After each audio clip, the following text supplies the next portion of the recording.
Okay, it is still day one of Eurogamer Expo. We've gone off-site to a little pub around the corner. We're here with Meagan to talk about Tomb Raider. So obviously this is sort of a restart for the series, and we're seeing a much younger Lara. Do you think that's going to have a real impact? Does that come through in the game, that this is a much younger character now rather than sort of the experienced one we've seen in past Tomb Raider games? Absolutely. I mean, she's young. She's just out of university, but she's also very inexperienced in terms of these situations that she's being thrown into. So, she's just out of university. She's expecting to go on this archaeological expedition off the coast of Japan, and ends up being shipwrecked on a hostile island, and her crewmates are captured, and it's this really sort of horrific situation that most people, I would think, are actually untested in terms of knowing how to deal with those sorts of hostile situations. And so she has to learn to sort of power through it, and she has to learn to fight through that fear. And I think that's sort of like true bravery. So even though she's untested and she's younger and somewhat naive, she's definitely going to evolve throughout the game to be more in line with the Lara Croft that people know and love. Sure. I mean, part of that evolution, as you can see in the background, she's got the bow and arrow, which we've sort of seen quite a lot. Do you think that's a big focus in the game, and particularly moving away from sort of the traditional guns that we're used to seeing with Lara? This seems a lot more kind of thrown together. Yeah, I think, well, obviously the bow has a little bit more of a survival feel to it. It's a little bit more rudimentary, but from a gameplay standpoint, I actually think it's really fun. It's a very tactile feeling. Obviously, we've showcased a little bit of combat that has gunplay, and that will be coming back. But yeah, Lara's bow is definitely it's a part of her iconic silhouette now, I think. It definitely is. I think it's become quite quickly sort of part of the character that we're seeing in this game. With this sort of the more survival element, do you think the game's kind of shifted almost, not quite, but from what we've seen, it's sort of shifting almost in a horror direction? Do you think that's sort of... I've heard people apply survival horror to the game, and I don't actually think it's fitting, because I feel like at the heart of a survival horror game is the intent to frighten and to scare you, scare tactics. Essentially, the experience is about being scared. And I think rather, this is an action-adventure game that, because it's rooted in survival, there are horrific situations that she's put into, and they are scary and terrifying, and rightly so, to anybody in those situations. But we're not doing it just to scare the player. It's more about the narrative and the growth of the character and the setting that they're in. And we've sort of seen that although it's all on one island this time, the world that Lara's in, it seems much bigger than previous games. It seems a lot less sort of constrained in the same way that older games were, where it's sort of like, you have to go through it this way. Is that sort of something that's been worked on hard to kind of give you this more open feeling to the game? Yeah, absolutely. So the decision was made to, Lara Croft, classic Lara Croft was a globetrotter. Yeah. And I loved that. That was fantastic and so much fun. But we really wanted to give the players a single persistent stage to unplay, for this very specific narrative to unfold. And so the island setting seemed perfect. But that being said, there is a lot of diversity and a lot of openness to the island. So the island's very unique, and we consider it a character with its own personality. So, you see at the beginning of the game, you see like a shipwreck vista with wrecks and vessels, planes and ships from all different types of cultures and periods of time. And so there's a lot of mystery to the island in that regard. And then we've also shown a little glimpse of a World War II bunker. And then you see a little bit of this like scavenger area. And so you get to see that there's a lot of diversity on the island itself, and it has a lot of different aspects to its personality. So it feels very unique from one area to the next. In terms of the openness, we don't consider ourselves open world, because that's sort of like Red Dead choose your own mission style structure. And we have a very singular narrative to tell, because it's very important that we establish a single foundation for the future of the franchise.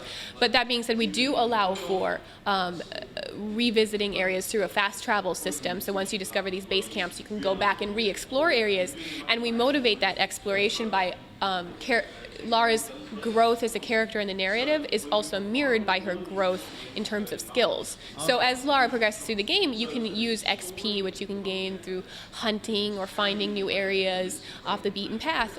You can put that XP towards survival skills, and also you can find salvage that you can then put towards upgrading equipment and weapons. So once you've done that, maybe there was this space you passed in very early in the game, and you're like, I know there's something up there, but you can't get up there yet. So once Lara has new equipment or she's learned new skills, you can fast travel back there and then re-explore, and new spaces will open up too. sort of Metroidvania kind of aspect to it, bringing that revisiting. I've definitely heard that applied to it.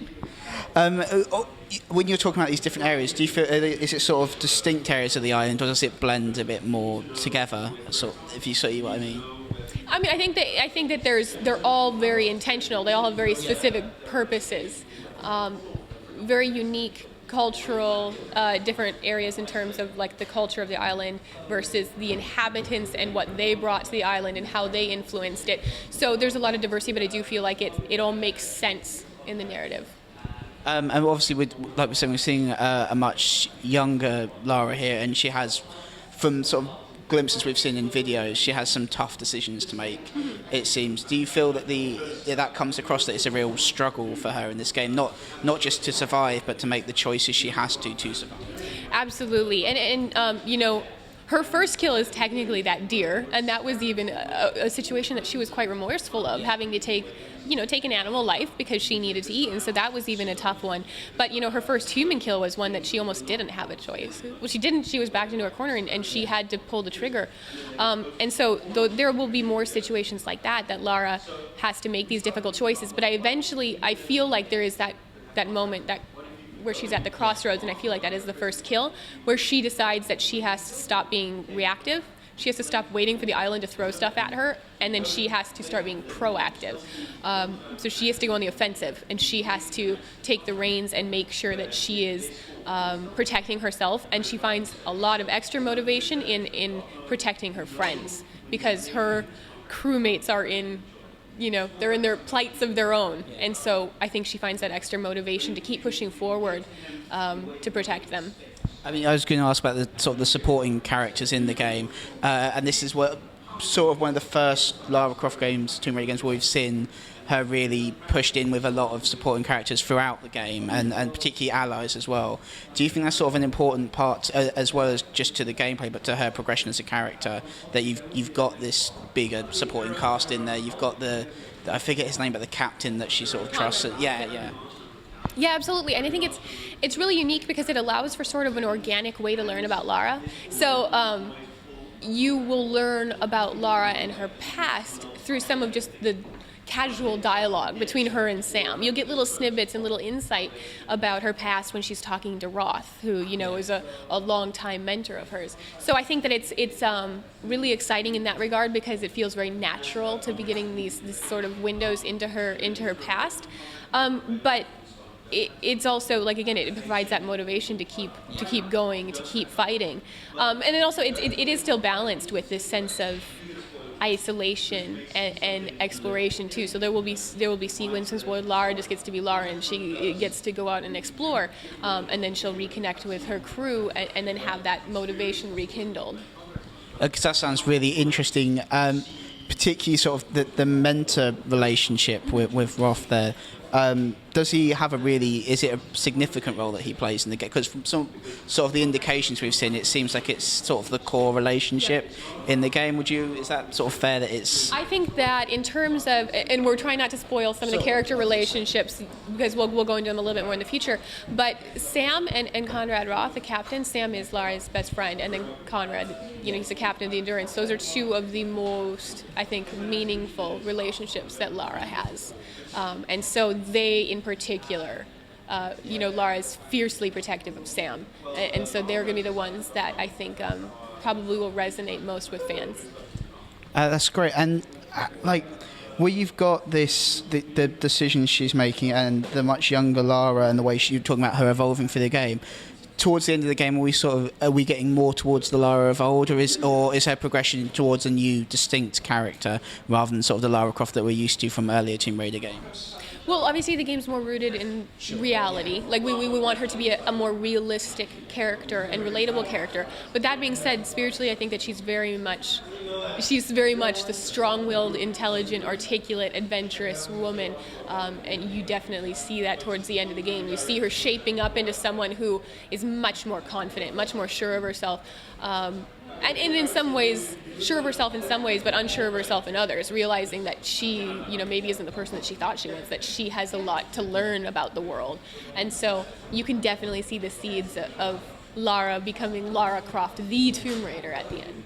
And was it sort of and I imagine it probably wasn't the easiest decision. It was an obvious decision to switch to this more character-driven approach to gameplay rather than the. I'm not saying that the old ones were bad by any means, but sort of switching towards a focus on her rather than her adventures. Well, it made sense, and there's most certainly still a very exciting adventure at the heart of this Tomb Raider game. But I think that Lara herself as a character was a fascinating character, and she became an icon for a reason. Yeah. So keeping her at the center, especially for the origin, was I feel definitely the right choice. Cool. Thank you very much for talking to us, Meagan. Tomb Raider is out next year, and it's looking absolutely great at the minute. Thank you.